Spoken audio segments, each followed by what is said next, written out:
Yo, what is good, YouTube? Krishan checking back in with another video. You guys are currently looking at the 2023 Texas Pro champion, Andrew Jacked. Andrew wins the Texas Pro for the second year in a row, and he is headed back to the Mr. Olympia.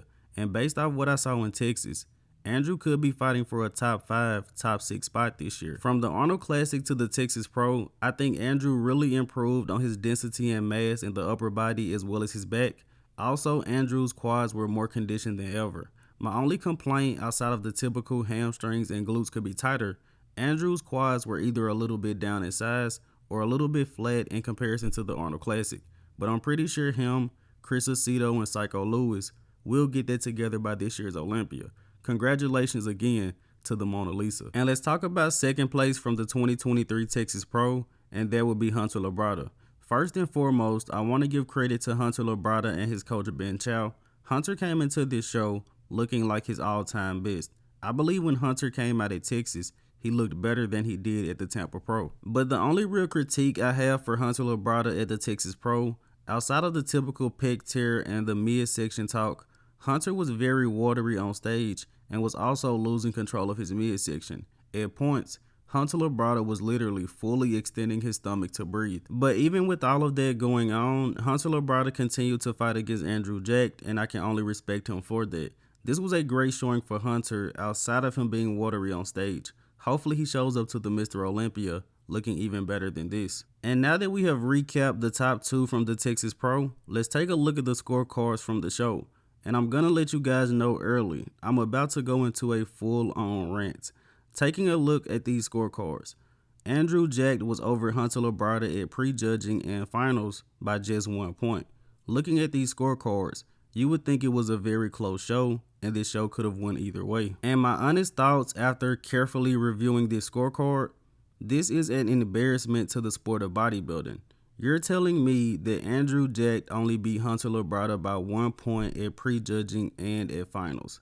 That's just insane to me. And I usually don't go against the judges, the scorecards, but Andrew won that show by a very large margin. And before we even talk about pose for pose, I gave Hunter Labrada his praise earlier in this video. You guys know that I am not a Hunter Labrada hater, but I have to be honest with you guys.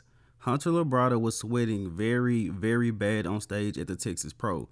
Possibly the worst I've ever seen a bodybuilder sweat and fade on a bodybuilding stage. And over the course of prejudging, it appeared that Hunter got very tired. He started to lose control of the midsection. Hunter was fully extending his stomach to breathe.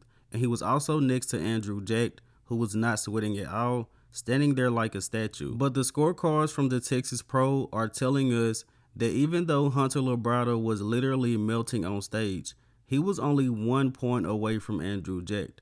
And to me, that's just pure BS. And I just have to be honest, I have to call it like I see it. Hunter was melting on stage, and he was only 1 point away from Andrew. That's wild. But as far as the poses go, I would say that Andrew took 4 poses very convincingly. The front double, the front lat, the front tricep for Andrew, and as well as the ab and thigh. I also like Andrew in the most muscular. Hunter Labrada is shorter, he is more dense, but his midsection is just somewhat of a mess, and I think it takes away from his entire physique. I would say that Hunter arguably wins the back double, the rear lat, and the side chest. But then again, even if Hunter wins all 3 of those poses, he doesn't win them by a very large margin. But to wrap this up, I want to say that I am very disappointed by the scorecards from the 2023 Texas Pro. Hunter Labrada was melting on stage. Literally, the longer he stayed on stage, he was getting worse and worse. But he was only 1 point away from Andrew Jacked. That's absolutely unbelievable to me. But let me know in the comment section below, what do you guys think? And let's move on from this topic. And I also wanted to talk about Carlos Thomas Jr., who placed 3rd in his pro debut. He placed behind the best version of Andrew Jacked and a pretty good version of Hunter Labrada in his pro debut. And as I said yesterday, I'm not sure if Carlos is going to continue to compete. He actually did their interview on Olympia TV, and he said a few weeks ago, if he didn't win Texas, he was going to shut it down and try to improve. But I honestly don't think that Carlos needs to take an entire year off. He only needed to bring better conditioning to this show. This guy has everything that he needs. And I read a few of you guys' comments. Carlos has a bad back double bicep. He needs to take an entire year off and work on bringing it up.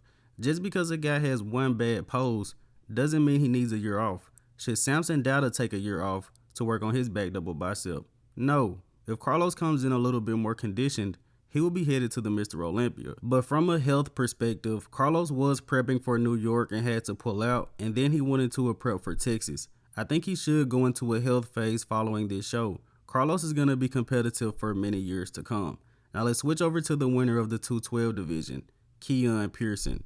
This video looks a lot better than any picture that I've shared on my channel, and Keone definitely brought his all-time best to this show. From last year's Olympia to this year's Texas Pro, I believe that Keone improved on his conditioning. I believe his legs are bigger and also more defined.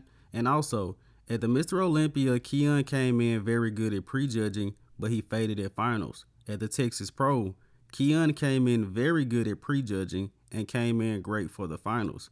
I'm looking forward to seeing what this guy's gonna do at the Mr. Olympia. But if Keone wants to win this year's Olympia, he has to beat 4 guys: Sean Clarita, Angel Calderon, Ole Crivy, as well as Ahmad Ashkanani. Kamal El-Gardner will not be at the Olympia. And I'll say this, Keone Pearson is the best guy structurally in the top 6 at the 212 Olympia. This year's Olympia is definitely going to be exciting. But that's going to be it for the video today, guys. I just wanted to recap a little bit about the Texas Pro and also share my disappointment with those scorecards. Absolutely unbelievable and an embarrassment to the sport of bodybuilding. But I hope you guys did indeed enjoy this video. If you haven't done so already, be sure to like the video and subscribe to the channel. I'm Keone from Go Fitness. That's it. I'm out.